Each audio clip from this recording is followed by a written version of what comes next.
समय था। दूर खेतों से बैलों की घंटियों की आवाज आ रही थी और कच्ची गलियों में लोग धीरे धीरे अपने काम पर निकल रहे थे। गांव के किनारे मिट्टी और खपरेल से बना एक छोटा सा घर था। वही रहता था हरिराम, गरीब किसान, फटे पुराने कपड़े, लेकिन दिमाग इतना तेज कि गांव के बड़े बड़े लोग भी उससे सलाह लेते थे। घर के बाहर टूटी चारपाई पर बैठा हरिराम पुरानी रस्सी बांध रहा था और वहीं पास ही उसकी पत्नी गंगा चूल्हे पर खाना पका रही थी। सुनो जी, अब घर की हालत पहले से भी खराब होती जा रही है। आटा बस आज तक का बचा है, चावल भी खत्म होने वाले हैं और ऊपर से चंदू की पढ़ाई का खर्च अलग। कभी कभी डर लगता है, पता नहीं आगे क्या होगा। हरिराम बिना घबराए रस्सी बांधता रहा। डर से कभी पेट नहीं भरता गंगा।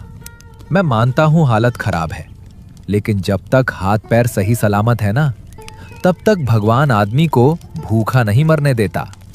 बस इंसान को हिम्मत नहीं हारनी चाहिए। गंगा हल्का सा मुस्कुराई, लेकिन उसके चेहरे की चिंता अभी भी साफ दिख रही थी। तभी अंदर से 12 साल का दुबला पतला लड़का दौड़ता हुआ बाहर आया। वो था चंदू।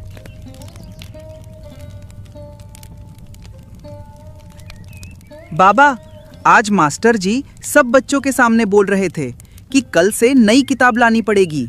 उन्होंने कहा जिसके पास किताब नहीं होगी उसे कक्षा के बाहर खड़ा कर देंगे।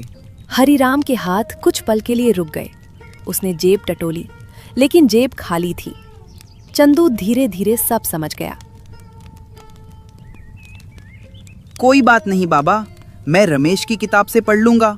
वैसे भी वो मेरा दोस्त है, वो मना नहीं करेगा। हरिराम तुरंत उसकी तरफ मुड़ा। नहीं बेटा, मेरा बेटा किसी के सहारे पढ़ाई नहीं करेगा। गरीब हैं तो क्या हुआ, इज्जत और मेहनत अभी भी हमारे पास है। मैं कुछ ना कुछ करके तेरी किताब जरूर लाऊंगा। लेकिन कैसे? घर में तो 1 रुपया भी नहीं बचा। कल साहूकार भी कह रहा था कि पुराना उधार पहले ही चुकाओ, और अभी तो बस आपने फसल लगाया ही है। उसे पकने में, काटने में बहुत समय बाकी है। हरिराम हल्का हंसा। दुनिया में 2 तरह के लोग होते हैं गंगा। एक वो जो परेशानी देखकर बैठ जाते हैं, और दूसरे वो जो परेशानी देखकर रास्ता ढूंढते हैं। मैं दूसरा वाला आदमी हूँ। चंदू अपने पिता को गर्व से देखने लगा। यहाँ गांव के कई किसान खेत पे पानी को लेकर झगड़ रहे थे। किसी के खेत में ज्यादा पानी जा रहा था तो किसी के खेत में बिल्कुल नहीं।